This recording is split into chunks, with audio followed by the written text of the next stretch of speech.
कि counselling psychology 2 में सबसे पहले थ्योरी आती है। इसकी जो है थ्योरी की नीड क्यों होती है, उसके बाद इंपॉर्टेंस ऑफ थ्योरी क्या है, इसके फैक्टर्स कौन से हैं, इसके इश्यूज़ क्या आएंगे, केस कंसेप्चुलाइजेशन जब हम करें, इसकी डाइवर्सिटी क्या होगी थ्योरीज़ की, और डिफरेंट थ्योरीज़ क्या होंगी।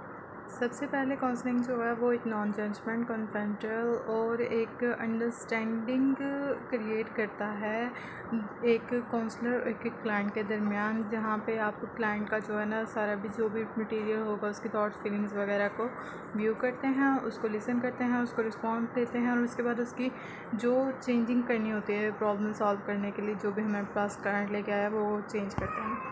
तो थ्योरी वो है सिंपल सेट ऑफ रूल्स हैं जो कोई भी थेरेपिस्ट होगा वो अडॉप्ट कर लेगा जी। लोगों की थॉट्स क्या हैं, के फीलिंग्स क्या हैं, इनके बिहेवियर्स क्या हैं, ये सारे जो भी इनके फीलिंग्स थॉट वगैरह हैं इनका काज क्या है और इनको हम चेंज कैसे कर सकते हैं कि लोगों की हेल्प की जाए।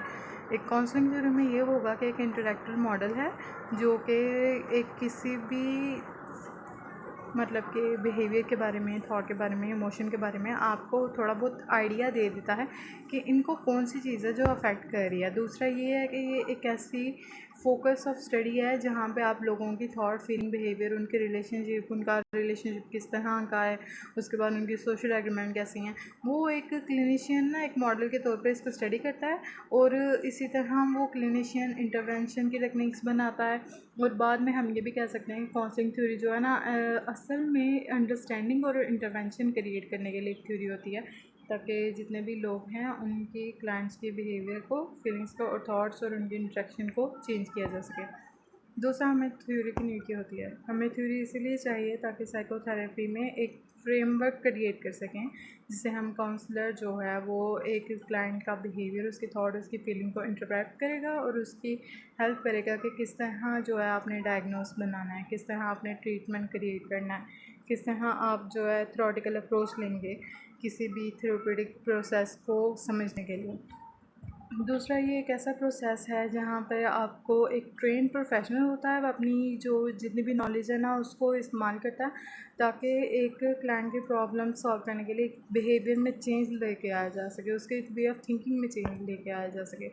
और तीसरी बात ये होगी कि वो प्रैक्टिस पे भी हम इस्तेमाल करते हैं। वो कैसे इस्तेमाल करते हैं, जब भी हम थ्योरीज़ को जो आपके स्कूल ऑफ थॉट्स दिए गए हैं, साइकोडायनामिक्स, साइकोएनालिसिस, आपको कॉग्निटिव बिहेवियरिज्म, उसके बाद आपकी फैमिली थेरेपी जो मॉडर्न स्कूल ऑफ थॉट्स में आ जाती है, इस तरह की थ्योरीज़ को आप प्रैक्टिस में यूज़ करते हैं ताकि आप केस कॉन्सेप्चुलाइजेशन बना सकें और वही आपकी काउंसलिंग थ्योरी में हेल्प करता है। वहाँ पे आप केस कंसेप्चुलाइजेशन करेंगे लेकिन उसका फ्रेमवर्क आपने लेना ही थ्योरी से है। उसके बाद थ्योरीज़ जो है ना हमें अपने पेशेंट की स्ट्रेंथ के बारे में बताता है, उनकी नेचर जो है डिस्ट्रेस जो है उसके बारे में बताता है, हम किस तरह अपना जो फुल होगा उसके असेसमेंट कैसे करेंगे, उसका डायग्नोस कैसे करेंगे, हम अपना जो मैनेजमेंट प्लान है वो कैसे बनाएंगे, उसकी गोल सेटिंग कैसे करेंगे और बाद में कौन कौन सी इंटरवेंशन लेके आएंगे जो क्लाइंट के लिए हेल्पफुल होंगी। तो ये सारा कुछ चाहिए। उसके बाद कौन से फैक्टर्स हैं अफेक्ट करते हैं, ठीक है। काउंसलिंग में सबसे पहले जो हमारी थ्योरीज वगैरह होती हैं ना वो हमें एक ग्राउंड वर्क देती हैं कि हम क्लाइंट को किस तरह असेस करें, उसका किस तरह डायग्नोस करें। उसके बाद जितनी भी इंफॉर्मेशन हमें मिलती है ना क्लाइंट से, उसको हम किस तरीके से ऑर्गेनाइज़ कर सकते हैं, ये भी जो है ना हमें थ्योरी सारी बताती है। उसके बाद आपके पास ये आ गया कि अपने क्लाइंट को हम साइको एजुकेट जो करते हैं वो कैसे करते हैं। वहाँ पे आपके दरमियान और आपके क्लाइंट के दरमियान एक म्यूचुअली अंडरस्टूड लैंग्वेज होनी चाहिए जिससे आप हर कोई थ्योरी जो है ना उसमें यूनिक किस्म के व्यूज़ और बिलीफ तो है ही हैं, लेकिन अब एक थेरेपिस्ट जो है वो अपने क्लाइंट को किस तरह इन व्यूज़ और बिलीफ के बारे में बताएगा ये आपने देखना है। और दूसरा ये हो गया कि असेसमेंट किस तरह होंगी, उसके ट्रीटमेंट प्लान कैसे होंगे, ये जैसे ही पहले बताया गया था वैसे ही यहाँ पे दोबारा बताया जा रहा है। अब उसके बाद ये भी देखेंगे कि सेशन में आप अपनी फैमिली को लेके आएंगे या फिर सेशन सिर्फ आपके और क्लाइंट के दरमियान होगा। अब उस तरह का सेशन जो क्लाइंट और काउंसलर के दरमियान हो सिर्फ, उसको एंट्रासाइकिक थ्योरीज़ पे डिफ़ाइन किया जाता है, ठीक है। और वही है जो कि सबसे ज़्यादा जो है इस्तेमाल किया जाता है। उसके बाद ये है कि कौन सी इंटरवेंशन मेथड आप इस्तेमाल करेंगे, कौन सी टेक्निक इस्तेमाल करेंगे, किस तरह आप अपना जो भी आपका अभी तब से शुरू से लेके अभी तक काउंसलिंग प्रोसेस जा रहा है वो किस तरह उसकी प्रोग्रेस हुई है, कितना वो फ़ायदेमंद है या नहीं, वो आपकी क्लाइंट की सेल्फ रिपोर्ट और ज़्यादातर एक क्लाइंट जो काउंसलर होगा ना उसकी अपनी क्लिनिकल जजमेंट पे डिपेंड करता है। दूसरा केस कॉन्सेप्चुलाइजेशन। अब ये ऐसा पॉइंट है जहाँ पे आप लोग ना एक दिमाग में अपना मैप बना लेते हैं कि पेशेंट को बेटर अंडरस्टूड करने के लिए हम कौन कौन सी चीज़ें यूज़ कर सकते हैं, ठीक है। और इसका मेन जो है ना 4 पीस होते हैं। वैसे इसके बाद क्लाइंट कॉन्सेप्चुलाइजेशन आ जाती है, जिसमें हम क्लाइंट के बारे में ज़्यादा सीखते हैं, ठीक है। उसमें हिस्ट्री, थिंकिंग वगैरह इस तरह के सारे सब्जेक्ट आ जाते हैं, ठीक है। उसमें हमारे पास 4 पीस जो हैं केस कॉन्सेप्चुलाइजेशन के वो यूज़ होते हैं, ताकि हम क्लाइंट्स के बारे में ज़्यादातर सीख सकें। और हमारा जो केस कॉन्सेप्चुलाइजेशन है, इसकी वजह से हमारा जो पर्सनल एक काउंसलर के तौर पे जो वैल्यूज़ होती हैं, बिलीव्स होती हैं, उनको भी हम जो है ना थोड़ा सा इन्फ्लुएंस इनका ख़त्म कर सकते हैं, ठीक है। और ये अब इन्होंने एग्जांपल दी है जी केस कॉन्सेप्चुलाइजेशन में।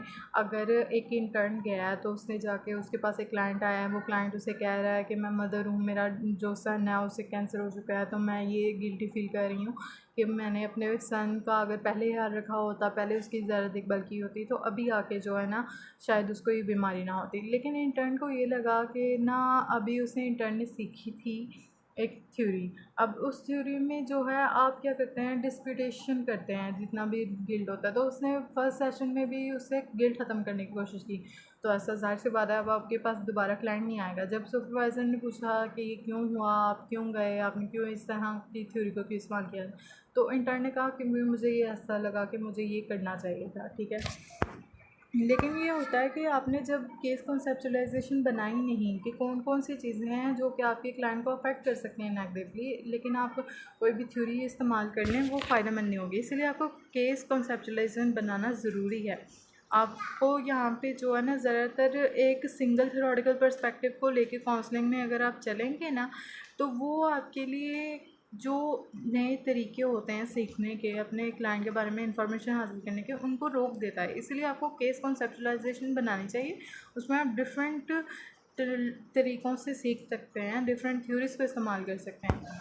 तो केस कॉन्सेप्चुलाइजेशन में हमारे पास 4 पीस जो दिए गए हैं, उसमें सबसे पहले आपकी प्रेजेंटिंग कंप्लेंट आ रही है कि आपका क्लाइंट आपके पास कौन सी कंप्लेंट्स लेके आ रहा है, उसकी कौन कौन सी प्रॉब्लम है जिसकी वजह से वो यहाँ पे आया। प्री डिस्पोजिंग वगैरह भी इसको आप कह सकते हैं, ठीक है। प्री डिस्पोजिंग में प्री डिस्पोजिंग आपका सेकंड पी है। यहाँ पे आपकी जेनेटिक वल्नरेबिलिटी जो भी होगी, आपका फैमिली का क्या था, आपका बर्थ डिफेक्ट क्या थे, डेवलपमेंट कैसे हुई, डिले तो नहीं हुई, डेवलपमेंट के स्टेजेस जैसे हमने पढ़े हुए हैं साइकोएनालिसिस में।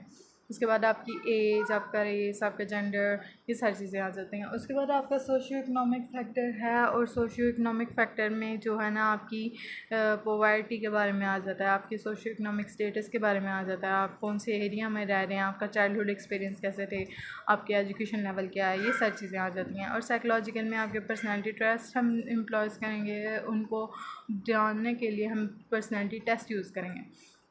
आपकी टेम्परामेंट्स कैसे हैं, आपकी साइकोपैथोलॉजी क्या है, आपका जो प्रॉब्लम राइज़ हो रही है उसकी क्या रीज़न है, ठीक है। उसकी वजह से आपकी फैमिली मेंटल हिस्ट्री कैसी होगी। उसके बाद आपके आ जाते हैं पर्सपेक्टिंग, आपके स्ट्रेस, जो आपका जो भी प्रॉब्लम है उसके ट्रिगर्स क्या हैं, ठीक है। और चौथा जो है वो आपका पर्सपेक्टिंग हो जाएगा कि कौन सी ऐसी चीज़ें हैं जो ज़्यादातर आपके लिए हेल्प कर रही हैं, आपकी कोपिंग स्टाइल क्या होंगे, आपकी सोशल इस्टीम वगैरह, आपका जो भी इस तरह के प्रोग्राम, स्पोर्ट प्रोग्राम कौन से होंगे, और उसके साथ आपको कौन कौन सी चीज़ मेडिसिन जो हैं वो प्रिस्क्राइब की जाएंगी। तो ये पर्सपेक्टिंग हो गया। उसके बाद डाइवर्सिटी काउंसलिंग में आ जाती है कि वहाँ पे आपकी बिग 7 टाइप्स होते हैं, ठीक है। ये प्रोमिनेंट टाइप्स आपको मिलती हैं डिफरेंट, आपका एज, आपका gender, race, religion, ability, sexuality और सोशो इकोनॉमिक क्लास। यही जो है आपके अंदर इक्वालिटी जो है उसको लाने के लिए हमें इन चीज़ों को पढ़ना पड़ता है, इनकी वैल्यू को पढ़ना पड़ता है, अवेयरनेस क्रिएट करनी पड़ती है। और उसके साथ साथ हमें अपने एथिक्स को यूज़ करना पड़ता है, हमें रिस्पेक्ट देनी पड़ती है, हमें जस्टिस देना पड़ता है। और उसके बाद हमारी डाइवर्सिटी हमारे थेरेपौटिक रिलेशनशिप को किस तरह अफेक्ट कर सकती है। उसके बाद सबसे पहले तो पोटेंशियल बैरियर्स के बारे में हम पढ़ेंगे। सबसे पहले आपकी डाइवर्सिटी और डिफरेंस जो है वो ये होता है कि इसमें आपके लिए ना चैलेंज आ जाता है, आपको सीखना पड़ता है। आपका पोटेंशियल इशू जो है वो आ जाता है कि आपकी नॉलेज आपके पास कितनी है। अगर आपको कोई क्लाइंट आ गया, उसकी आप जो लैंग्वेज इस्तेमाल कर रहे हैं उसको समझ नहीं आ रही, जो वो इस्तेमाल कर रहा है वो आपको समझ नहीं आ रहा, तो वो ये आपकी लैक ऑफ नॉलेज जो है वो आपको वहाँ पे रोक देगी। उसके बाद आपकी एक्सेसिबिलिटी, आपने जिस बिल्डिंग में जिस जगह पे काम कर रहे हैं वो कितने लोगों के लिए ज़्यादा इजी है वहाँ पे आना, कितने लोगों के लिए मुश्किल है, ज़्यादा व्यू में है या नहीं है, आपकी कम्युनिकेशन कैसे हो रही है, आप कौन सी लैंग्वेज बोल रहे हैं। ज़रूरी नहीं है कि हर कोई इंग्लिश बोलता होगा, कोई उर्दू बोलता होगा, कोई सिंधी बोलता होगा, तो आपको जो है ना हर लैंग्वेज का थोड़ा थोड़ा बहुत आना चाहिए। और उसके बाद आपकी डाइवर्सिटी इसीलिए इम्पॉर्टेंट है कि यहाँ पे ज़्यादातर डाइवर्सिटी जो है हमें एक बेटर अंडरस्टैंडिंग दे देती है क्लाइंट की बैकग्राउंड के बारे में, उसकी रेस के बारे में, उसके कल्चर के बारे में और उसके बिलीफ सिस्टम के बारे में। हमें क्लाइंट को भी एक किस्म का बिलीफ हो जाता है कि हाँ हम डाइवर्स सोसाइटी में रह रहे हैं और ये डाइवर्सिटी जो है वो हमें हेल्प कर रही है, ठीक है, उसको देख रहा है, हमारा काउंसलर उसको देख रहा है। तो ये डिफरेंट सिचुएशन में आप एक ही अपना जो आपने सीखा है अपनी ट्रेडिशन से वो तो नहीं ना यूज़ कर सकते, वो रूल आप नहीं इस्तेमाल कर सकते, वो सोल्यूशन नहीं इस्तेमाल कर सकते, हो सकता है वो दूसरे कल्चर्स के हिसाब से नामुनासिब हो, इसीलिए आपको डाइवर्सिटी को समझना पड़ेगा। और डाइवर्सिटी की थ्योरीज भी हैं। अब डाइवर्सिटी की थ्योरीज़ जो हैं उनको हम देखेंगे कि वो किस तरह हमारी हेल्प करती हैं। यहाँ पे मेजर आपके पास डाइवर्सिटी की थ्योरी आ जाती है, वो ह्यूमनिस्टिक, कॉग्निटिव, बिहेवियरिस्टिक, साइकोएनालिटिक, कंस्ट्रक्शनिटिव और सिस्टमैटिक हैं। ये थ्योरीज़ आप पढ़ेंगे ताकि आपको समझ आ जाए कि डाइवर्सिटी कैसे होती है। Thank you.